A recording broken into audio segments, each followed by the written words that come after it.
kind of last weekend was a bit of a defensive tussle at times, and this is going to be, I think, an even greater defensive tussle. What are you expecting out of this weekend with the Badgers coming here?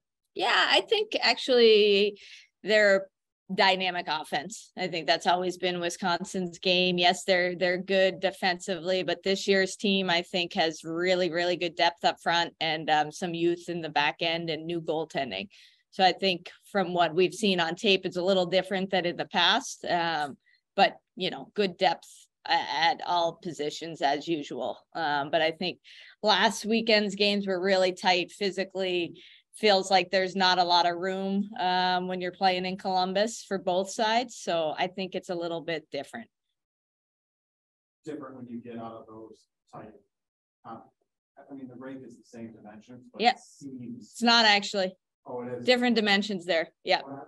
Well, I don't know the exact dimensions, but it's different. Yeah. You'd have to be there to understand. Okay. Yeah. Right. Yeah. I mean, it looks small, but okay. So yeah. Right. Yeah. I don't know. We're watching through bad. That I know. No, it's just different styles. They're very, I think, different stylistically, the way that they play. I think we're a little bit of both, you know, where we're happy to be in a defensive battle, but we can open things up with speed and skate and puck possession and things like that too. So kind of set two dynamic offenses do well, you know, teams that play strong defense as well this weekend. Yep. I guess Wisconsin, you don't have the rule when the game's got to end 3-2. That's right. But we'll be ready if it does in our favor, hopefully. But Ohio State, it seems like that's the rule. I know it. Yeah, I know. What you said during the press conference after your team lost to us, I think felt like your team has been playing some of the best hockey you've seen them play. How encouraging is that knowing that you haven't really broken the ice this season? Yeah, you know, I think the story from last weekend is those were fantastic hockey games. You know, the point that we got on Friday night was well fought, well earned. We came from behind to get it. And the tough part about Saturday is we had the lead going into the third and halfway through the third and really wanted to walk away with those 3 points. So that's frustrating not to come away with anything. But when you step back and look, those are 2 1-goal games against the best team in the country currently as they're ranked. So I'd say we're pretty good. And I think we learned a lot about ourselves over the weekend. I like the way we bounced back on Saturday, especially, and played a really good 60 minutes of good Bulldog hockey up and down the ice. So I'm encouraged. I'm excited about the weekend. Like I said, they're a little bit different than Ohio State, but once you start playing top 5 teams in the country, you know, every area of the game is going to be contested. There's a lot of speed out there. There's not a lot of space. Your decision-making time needs to be quick. But that's what's fun.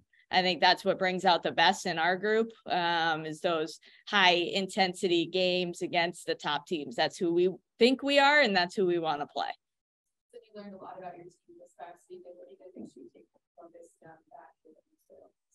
Yeah, I think, you know, like I said, I think we are able to play with the best in the country, meaning we are right there. So getting used to being in tight battles, you know, if we score 1, 2, 3 goals, that should be fine with us this year, you know, and figuring out how to lock it down defensively. But over the first part of the season, we've talked a lot about our defense and our goaltending. So we have what we need on the back end to win those games. We just have to get comfortable doing so if that's what presents itself. But if it's a high scoring game, we can play that kind of game too.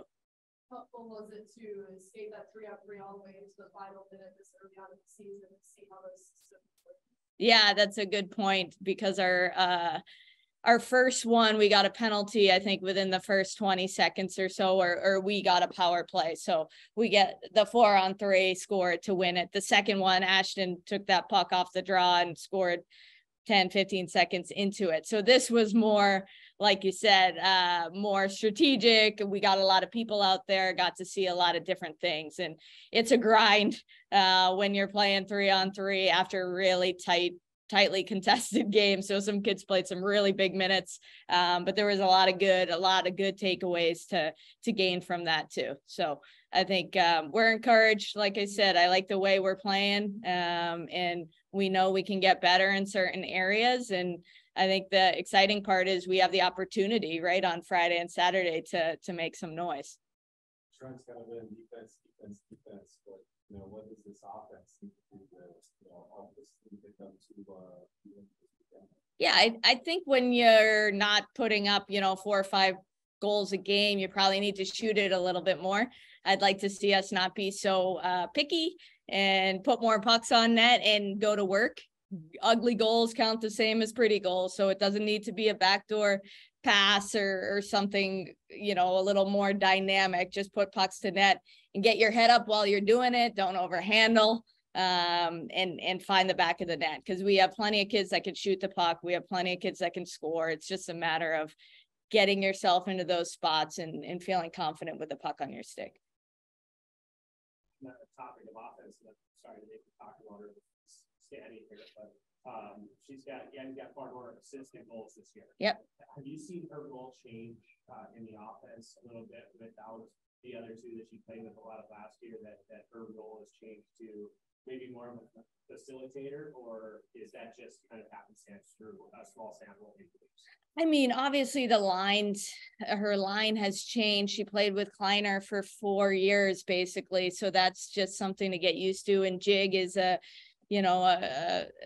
all-world player, frankly. So the role hasn't changed. I think the people have changed. So it's just figuring out, who can bring out the best in each other's games, but there's also so much to figuring out the offense. And, I think having good centers up and down your lineup is really important when you're playing the best team. So there's been movement there. But you want complementary people that bring a little bit something different. Gabby's going to have the puck on her stick a lot. Gabby's looking for people just as much as she's ready to score too. And she's done that over the years. If at points during the season last year, I'm sure she had a lot of assists, passing a Kleiner who's finishing on the back door. So I think it's just early in the season, and all of that stuff will balance out. I think 3-4 years ago about the only way to get experience is to get experience. You've always played regular season games against the Wisconsins and the Ohio States and the Minnesotas of the world, but now most of your group has experience playing in a national tournament against teams like this. Right. Championship game. How much does that help you early on in the season going to weekend like Ohio State or Wisconsin? Yeah, I think that's a great point too. You guys are on fire today, but last weekend, that was our first real test of the year. Same with theirs. And anybody that watched those games or attended those games will tell you those are some of the best hockey games all season to date. And that's early. It's October. And I thought there were just really good plays being made, really gutsy plays being made. Sodes was outstanding in net. Thiele had to make some big saves on their side. So there was just some really good hockey at an early time of year. And if our team's a lot younger and their team's a lot younger, I'm not sure that it would have been as close, first of all, and as well executed. So I think that helps, and that's what I'm expecting this weekend. I think we're actually older than Wisconsin up and down the roster, so it's going to be fun. Is there a significant shift as a team and as a coaching staff to a team maybe 4 years ago with some younger people, freshmen that are now seniors, that were maybe trying to prove themselves and get to that level, and now you've kind of gotten there and there's one more hurdle clear? But is there a significant difference in the attitude of the team getting this out over the last couple of years? Yeah, absolutely. I think we have players that know what it takes to win, know what the games are going to be like. So in terms of getting themselves physically ready, mentally prepared, and emotionally prepared, because it's a roller coaster, hockey is all over the place and you can only control so much. And when you're a younger player and some of those kids have never played on the road at Ohio State, don't know what that's like. Our upperclassmen do. They can set the tone. So I think there's just a little less up and down in terms of emotions and, things that we were talking about a few years ago with, every game matters and we have to be consistent. That those sorts of conversations we haven't had so much in terms of being consistent weekend to weekend, because they know. And when the puck drops, they're ready to go. Or you mentioned it's early, it's October. Where do you kind of feel college hockey's a marathon now? Yes. Where do you kind of feel your team is at right now? in this process? I think it's easy to people just to jump and say, oh, you're just picking up right where you left off after the national championship last year. Where are you kind of in this build up to hopefully peaking again at the right time like you were last year? Yeah, I think that's so long ago, you know, the national championship, it's a lot of months ago, and it's a lot of different players ago, in my opinion, regardless of how many come back. So it's early in the year. Yes, we have the 5th-year players, but they're figuring out, you know, new line mates, new roles. They're figuring out the new team. There's pressure on us now because we were in the national championship game. We have a target on our backs. So I think it's like every other season in that way, that it's early. However, like I said to Zach, I think the way we're playing now against a team like Ohio State, which shows it, I think we're playing at a highly sophisticated level early. Does that answer your question? Yeah. You were Saturday night. You were pretty bummed out. Yep. About that loss. Yep. And that's the result. But I'm wondering now that you've had a few days. Yeah. To look back on that series as a whole, do you maybe have a different perspective on how that weekend, you know, what your team maybe did and learned that weekend, you know, now carries over to this weekend and carries over maybe months from now? Oh yeah. I told these guys, I think our beliefs should be sky high. That team's undefeated. That team's ranked #1. That team's a defending national champion. And we pushed them to OT in their building, and we lost a 1-goal game that frankly we should have won. We outplayed them all day on Saturday. 2 big mistakes, pucks in the back of your net. That's what happens against really good teams. I'd like to think we would do the same if given those opportunities. So I think the story is really exciting, you know, and I'm really excited about this weekend and next weekend. And like I said, we have a ton of opportunity to show what we can do. And I think, you know, it sometimes takes playing the best to get to your best. And that's what I'm expecting for the weekend. In deference to Matt, talking about the marathon and not a sprint, the way this league is marathon interrupted by several sprints. Yeah. And these 3 weeks in a row are all sprints. Yes.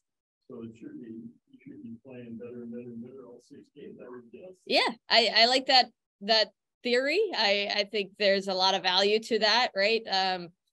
I don't remember exactly what the scores were for Wisconsin and Bemidji last weekend, but you know, I think we're going to be their toughest competition to date. And we have that experience under our belts already. So I hope when the puck drops, we get the better of them early because we've been there. And I know they're a really good hockey team and a well-coached team. So all of this is just speculation, but I know our team is prepared for a tight battle come this weekend.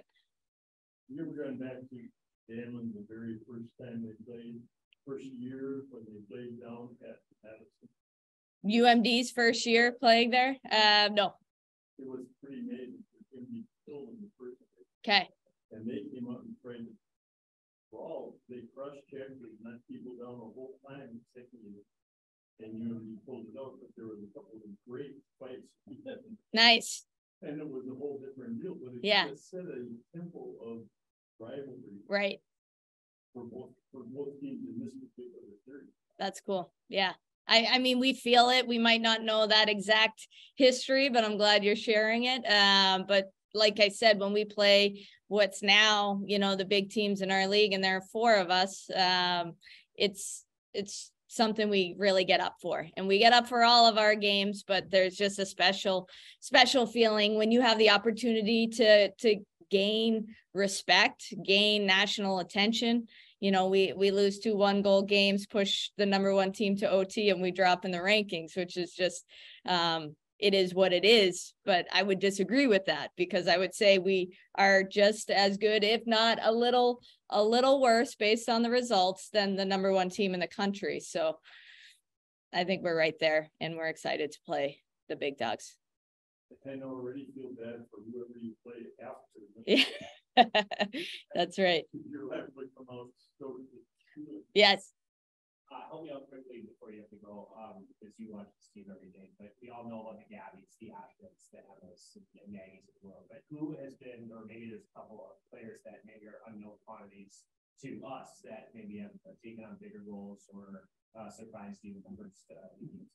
Yeah, quite a few. Manon McMahon comes to mind. She's really set herself up for a great season. I think her production is already proving that. But you know, when you think of our fastest players over the past few years, it's been Anna Klein. Manon's been quietly right there, and now she is that player. Really quick, really good speed. Can play the wing, can play the middle. Has the toughness to her game that she's developed over the years. So really excited about the way she's playing. Clara Van Wieren is one of the hardest working, toughest players on our team, I would say, in the league. If you watch her on a day-to-day basis, she goes hard at our players. Gabby's nodding over here. Practice is serious for her every day, and that's kind of the mentality we want across the board. So I love that she does that, and you watch her playing games and it translates. She loves to have the puck on her stick and make plays and score goals. So gotta love that. On the back end, you mentioned Maggie and Ash. I think Nina and Stewie in particular, as a senior on the team, has really evolved into one of our top 4D. She's out there in all the situations, mostly defensive, where we need big stops, great stick, great forward angler. And Nina's more of that mobile D. So the pair is really nice and fun to watch, I think. So I could go through the whole lineup and tell you how I'm excited about a lot of people, but those are some that kind of pop in my mind right now. We're talking about the line dynamics for you, and we talked about it a bit on the podcast last week, but I thought it was an interesting line coach threw out there the other night with Rogie and Manon. You know, 3 centers out there play together. What was that kind of dynamic like? It was kind of fun at times to watch the 3 of you working interchangeably there. Yeah, it's fun, especially being an older group. We all have great communication skills with each other. So just trying to get to know one another throughout that game and throughout the series was fun for all of us, but definitely playing with new people. I mean, yeah, 3 centers, we all are trying to figure out our roles out there, and having Rogie and Manon at wing, they did awesome getting put into those situations. So I think just trying to get to know each other, have some fun out there. And we definitely did. Our D zone was great when we did get caught in the D zone. So that was really great to see 2 wingers or 2 centers step into that role and really weather storms in the D zone. So it was great to see how diverse our team can be, and people play in whatever situations they can. So it was cool to see that from Rogie and Manon. Talking about college hockey season a whole can be a marathon. When you're coming off a season when you won a national championship, can it be hard at this point of the year to sometimes not focus on the results, but maybe focus on the process and what you need to do at this time of the year to be peaking at the right, the postseason? Yeah, I think it can be tough, but I think it's always important to have that goal in the back of your mind. It's definitely not something we focus on a lot.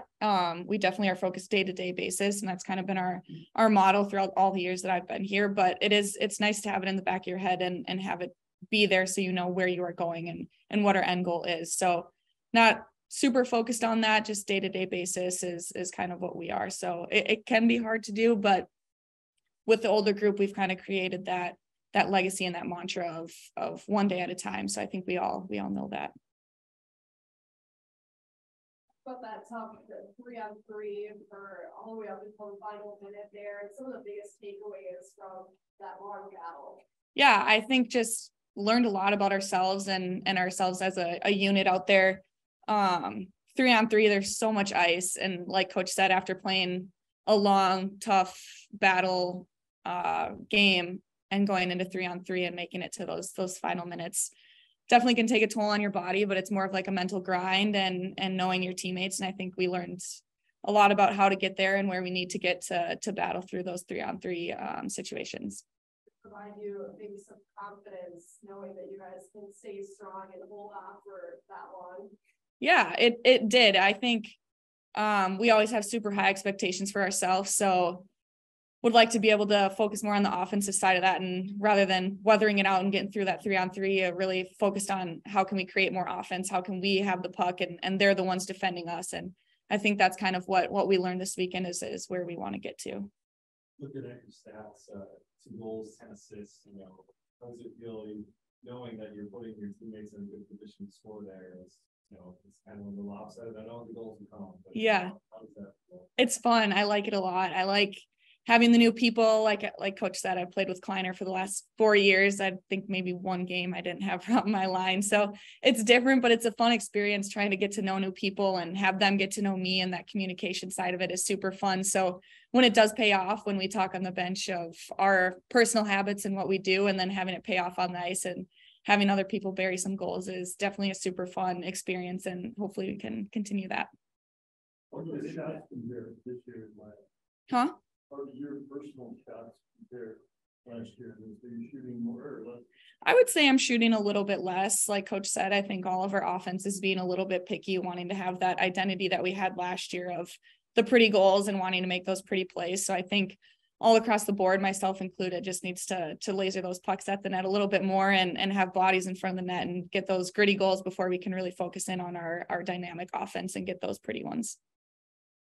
Does your coach suggest that maybe you should shoot a little? Only a couple times here and there, maybe. Goes into the line games. I mean, obviously, playing with Kleiner and Diggy last year, you guys did score a lot of pretty goals and seemingly easy goals. Right. The net Yeah. was wide open for somebody, but as a leader of whatever line you're going to be on, how do you bring the others kind of along and try to create the chemistry that you've had the last couple of years? Right. I think just communication with your line mates, getting to know their habits on the ice and where they like to be and where you like to be, and really hone in on our systems and who likes to go where and that kind of stuff, but also creating like a trusting environment in that line. It's going to be different. We know that now. Lines are always changing, but before the games, letting your teammates know, or my line mates know, like, I trust you in these situations. I trust you'll win the battle. Giving them that little confidence booster, and they reciprocate that to me, is, I think, super important for us to just go out there and play our game and have fun. And then that connection will come eventually. But I think communication and trusting your line mates and building them up in those situations is super important. Your coach talked about maybe the difference between your group as a freshman and your group now as seniors, fifth-year seniors, sixth-year seniors. Yeah. But what do you feel the difference is, when you're talking about you just got to campus and you're trying to break through that ceiling a little bit, right, in this program, and now you've done it the last 2 years, been in the Frozen Four, been in the national championship. That trust, is it easier to have that in this group than now that you've kind of all proven yourselves together? Is there a difference from 3 years ago? There's definitely a difference. I think our trust with each other is there, but it can be tough when people get complacent mindsets and we're like, oh, we're an older team, we know what to do. I think we still need to work at those things. We still need to come together as a group and actually trust each other. We can say it as much as we want, but I think when you are an older group, everyone's like, oh, you're such an old group, like it should be expected and all that kind of stuff. But there's a lot of behind the scenes stuff that goes into it that we need to still work on and still focus in on. So I think we have come a long way, but just because it is our last year and we are an older group, it doesn't mean that we stop focusing in on those things. So still a lot of good conversations from when we were freshmen, but definitely have that trust and connection way more than years past. Yeah, but everybody keeps talking about your assist, but no one's talking about your goal against Ohio State. You can walk us through that. That was like a lot of stick handling. At the end, you dropped it. That's what you going. Geez. Well, first of all weekend long, we were talking about wings, weak side wings, cutting through that seam and getting behind the D. And being a center, usually people don't really focus in on those things, but that was all that was going through my head in that 4-on-4. I'm like, I'm a winger right now. I got to get through this seam. So I got through there and Tova hit me with a great pass. And I look up, there's no one in front of me. And I think my main thought process was just get the goalie to go down or bite to whatever side. And she didn't really bite to a side. Her leg was still there, but there was a little opening to get that puck through. So that was definitely a fun one. And Tova's pass was beautiful. So that made it all the better.